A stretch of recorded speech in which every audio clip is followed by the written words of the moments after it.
അസ്സലാമലൈക്കും. പുതിയൊരു വീഡിയോയിലേക്ക് എല്ലാവർക്കും സ്വാഗതം. അപ്പം നമ്മൾ ഇന്ന് അത്താഴത്തിൻ്റെ വിശേഷങ്ങളാട്ടോ കാണിക്കുന്നത്. അപ്പോൾ ഇന്ന് ഞായറാഴ്ച ആയതുകൊണ്ട് തന്നെ എല്ലാവരും നോമ്പെടുക്കുന്നുണ്ടെന്ന് പറഞ്ഞു. ഇഷമോളും ആച്ചുട്ടനും ഒക്കെ നോമ്പെടുക്കുന്നുണ്ടെന്ന് പറഞ്ഞു കേട്ടോ. അപ്പോൾ പിന്നെ അവരെന്നെ വിളിച്ചുണർത്തണം. ഇഷമോൾ ഇടയ്ക്കിടയ്ക്ക് എണീക്കുന്നുണ്ടായിരുന്നു. ഉമ്മച്ചി സമയമായോ ചോദിച്ചിട്ട്. അത് കാരണം തന്നെ വിളിക്കുമ്പോഴേക്കും എല്ലാവരും എണീറ്റു കേട്ടോ. ആച്ചുട്ടന് മാത്രം എണീറ്റൊരു മടിയുണ്ടായിരുന്നു. അവന് മദ്രസയിലേക്ക് പോകുമ്പോഴും ഇങ്ങനെ തന്നെ കേട്ടോ. അവനെ കുറേ വട്ടം വിളിക്കണം എന്നാലാണ് അവൻ എണീക്കുള്ളൂ. വിഷമോളും കുഞ്ഞൊക്കെ പെട്ടെന്ന് തന്നെ എണീറ്റിട്ടുണ്ട് കേട്ടോ. അപ്പോൾ ഞാൻ ഇന്നലെ ദോശയ്ക്കൊക്കെ അരച്ച് വെച്ചിട്ടുണ്ടായിരുന്നു. അന്ന് നമ്മൾ അരച്ച മാവൊക്കെ കഴിഞ്ഞു കേട്ടോ. അത് ഫുള്ളും നമ്മൾ ദോശ ഉണ്ടാക്കിയിട്ട് തന്നെ തീർത്തു. അത്താഴത്തിന് ദോശയാണ് ഇവർ കഴിക്കണത്. ദോശ മാത്രം കഴിക്കുമ്പോഴാണ് അവർക്കൊരു സുഖം കിട്ടുന്നത് എന്നാണ് പറയണത്. അപ്പോൾ പിന്നെ എന്നും ദോശ ഉണ്ടാക്കി കൊടുക്കുക കേട്ടോ. അപ്പോൾ അവരെന്നൊക്കെ വിളിച്ച് അവർ പല്ല് തേക്കാനൊക്കെ ബാത്റൂമിലൊക്കെ കയറിയിട്ടുണ്ട്. ഇനി നമുക്ക് ചായക്ക് ഞാൻ വെള്ളം വെച്ചിട്ടുണ്ടായിരുന്നു. വെള്ളം വെച്ചതിന് ശേഷമാണ് അവരെന്നെ വിളിക്കാനായിട്ട് റൂമിലേക്ക് പോയത് കേട്ടോ.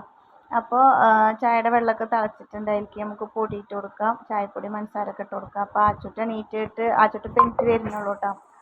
ഇഷമോളും കുഞ്ഞും പല്ല് തേക്കുന്നുണ്ട് അവിടെ.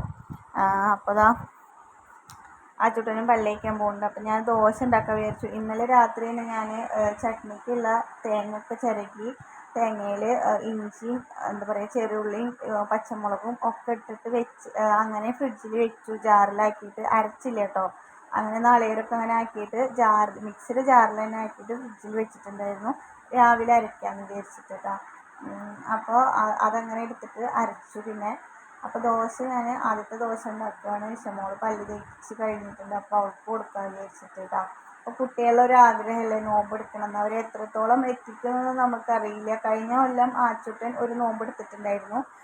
അത് ബദ്രീങ്ങളിലെ ആണ്ടിനാണ് നോമ്പ് 17-നാണ് തോന്നുന്നു എടുത്തിട്ട് തന്നെ അവന് ഭയങ്കര ഇടങ്ങേറായിരുന്നു കേട്ടോ. എനിക്കും കാണുമ്പോൾ ഭയങ്കര ഇടങ്ങേറ് തന്നെയായിരുന്നു. പക്ഷേ അവൻ്റെ ഒരു ആഗ്രഹമല്ലേ നോമ്പെടുക്കണം എന്നുള്ളത്. നമ്മൾ നിർബന്ധിച്ചിട്ട് എടുപ്പിക്കുന്നില്ല കേട്ടോ ഇപ്പോൾ ഒന്നും കുട്ടികളെ കൊണ്ട്.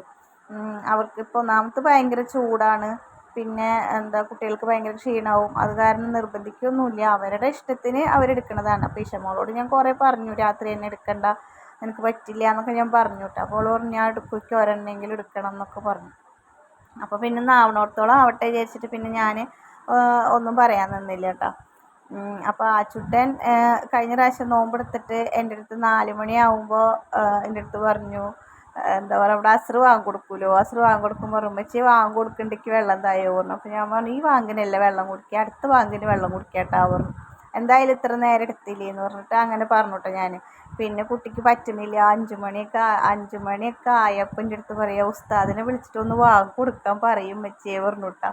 അപ്പോൾ എനിക്ക് പാവം തോന്നി. അപ്പോൾ പറഞ്ഞു കുറച്ച് സമയം കൂടി ഉള്ള വെച്ചിട്ട് അപ്പത്തിന് വാങ്ങിക്കൊടുക്കുമെന്ന് പറഞ്ഞു. അങ്ങനെ ആ ഒരു നോമ്പ് അവനങ്ങോട്ട് എത്തിച്ചു കേട്ടോ. പിന്നെ ഈ വർഷം പിന്നെ അവൻ ആ വർഷം നോമ്പ് എടുത്തിട്ടില്ല. അവന് അന്നത്തോടു കൂടി മതിയായിട്ടുണ്ടായിരുന്നു. പിന്നെ ഇപ്രാവശ്യം പറയണതൊക്കെ ഒരു നോമ്പ് എടുക്കണം, ഞാൻ സ്കൂളില്ലാത്ത ദിവസം എടുക്കുള്ളൂ എന്നൊക്കെ പറഞ്ഞിട്ട് അങ്ങനെ ഇന്ന് നോമ്പ് എടുക്കാമെന്ന് തീരുമാനിച്ചിട്ട് രണ്ടാളും എണീറ്റ് പല്ലൊക്കെ തേച്ച് ചായ കുടിക്കട്ടെ ഇരുന്നിട്ട്. അപ്പോൾ കട്ടൻ ചായ ഞാൻ ചൂടാറാൻ വേണ്ടിയിട്ട് വെള്ളത്തിലിറക്കി വെച്ചിട്ടുണ്ട് അവിടെ. അവർക്ക് രണ്ടാൾക്കും ദോശയൊക്കെ ഉണ്ടാക്കി കൊടുത്തു കേട്ടോ. കുഞ്ഞുവിന് പിന്നെ 3ാമത്തെ ദോശ വേണ്ടോ എന്താ വെച്ച് കഴിഞ്ഞാൽ അവൻ പറയണ ആദ്യത്തെ 2 ദോശയും മൊരിയില്ല, എനിക്ക് 3ാമത് ഉണ്ടാക്കിയ ദോശ മതി പറഞ്ഞിട്ട് അവന് 3ാമത്തെ ദോശയായിട്ടാണ് കഴിക്കുന്നത്.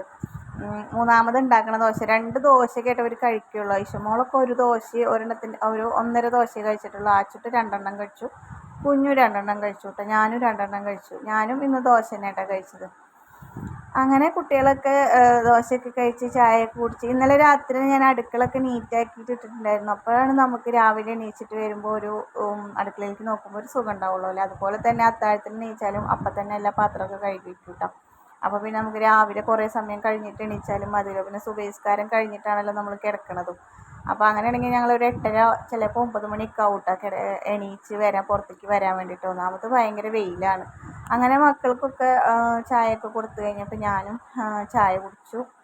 അത് കഴിഞ്ഞിട്ട് നിസ്കാരവും കാര്യങ്ങളും ഒക്കെ ഉണ്ടായിരുന്നു കേട്ടോ. അതൊക്കെ കഴിഞ്ഞ് നമ്മളിതാ പുറത്തേക്ക് ഇറങ്ങി നോക്കിയപ്പോൾ നല്ല ഇരുട്ട് തന്നെ കേട്ടോ. നേരം വെളുത്തിട്ടൊന്നും ഉണ്ടായിരുന്നില്ല, നല്ല ഇരുട്ടാണ്. കുഞ്ഞാണ് കേട്ടോ പുറത്ത് പോയിട്ട് വീഡിയോ പിടിച്ച് നമ്മുടെ ഗ്രില്ലിൻ്റെ അവിടെ നിന്നിട്ട്. അങ്ങനെ അവരൊക്കെ കിടക്കുന്നു കേട്ടോ. പിള്ളേരൊക്കെ കിടന്നു, ഉറങ്ങാനായിട്ട് കിടന്നു. ഞാനും കുഞ്ഞും നിസ്കരിച്ചിട്ടേ പിന്നെ കിടന്നിട്ടുള്ളൂ. അങ്ങനെ നിസ്കരിക്കാൻ പോവാം കേട്ടോ. അപ്പോൾ നിസ്കരിക്കുന്നത് എന്തിനാണ് കാണിക്കുന്നത് ചോദിക്കും. നിസ്കരിക്കുന്നതൊന്നും കാണിക്കുന്നില്ല കേട്ടോ. ഞാൻ ജസ്റ്റ് ഈ ഒരു ഭാഗം മാത്രമേ കാണിക്കുന്നുള്ളൂ. ഇനിയിപ്പോൾ നമ്മൾ കിടക്കുന്നത് കാണിച്ചു കഴിഞ്ഞാൽ എന്തായാലും കമൻറ്റ് വരും, നിങ്ങൾ നിസ്കരിക്കാറില്ലേ എന്നുള്ളത്. അതുകൊണ്ടൊന്ന് കാണിച്ചു എന്നുള്ളൂ കേട്ടോ. അപ്പോൾ ഐഷമോളൊക്കെ ഉറങ്ങാൻ കിടന്നിട്ടുണ്ട്. അങ്ങനെ നമ്മൾ ഉച്ചയ്ക്ക് 12 മണിയായപ്പോൾ ഒരുത്തി വന്നിട്ട് അടുത്ത് വന്ന് കിടന്നപ്പോൾ ചുണ്ടൊക്കെ നല്ല തണുപ്പിട്ടാ. അപ്പം എൻ്റെ അടുത്ത് വന്നിരുന്നപ്പോൾ പേരക്കായുടെ മണം കേട്ടോ. അപ്പോൾ ചോദിച്ചു ഇഷമോൾ പേരക്കായ തിന്നാന്ന് ചോദിച്ചു. ഞാൻ പോരെ എനിക്ക് വിശന്നിട്ട് വയ്യ ഉമ്മച്ചി, എൻ്റെ വയറിൻ്റെ ഉള്ളിലൊക്കെ എന്തൊക്കെ സൗണ്ടൊക്കെ കേൾക്കണമെന്ന് പറഞ്ഞു കേട്ടോ. അങ്ങനെ ഇഷമോളുടെ നോമ്പ് അവിടെ കഴിഞ്ഞു. 12 മണി വരെ കഴിഞ്ഞു കേട്ടോ. അപ്പോൾ ഞാൻ ചിരിച്ചപ്പോൾ അവൾക്ക് സങ്കടമായി. നോമ്പ് മുറിച്ചതിന് ഞാൻ ചിരിച്ചു. ഞാൻ പറഞ്ഞതല്ലേ നോമ്പ് എടുക്കണ്ടെന്ന് പറഞ്ഞല്ലോ. അപ്പോൾ അവൾ കരഞ്ഞു കേട്ടോ. അപ്പോൾ ഇത്രയുള്ള കുട്ടികളുടെ നോമ്പ് എന്ന് പറയുക അവരെ കൊണ്ട് സാധിക്കില്ല. പിന്നെ അവരുടെ ഒരു ആഗ്രഹമല്ലേ വെച്ചിട്ട് അവരുടെ ഒപ്പം നിന്നതാണ്. എന്തായാലും ഒരു 12 മണി വരെ എത്തിച്ചിട്ടുണ്ട്. നമ്മുടെ വീഡിയോ ഇത്രയേ ഉള്ളൂ കേട്ടോ ഇന്നത്തെ.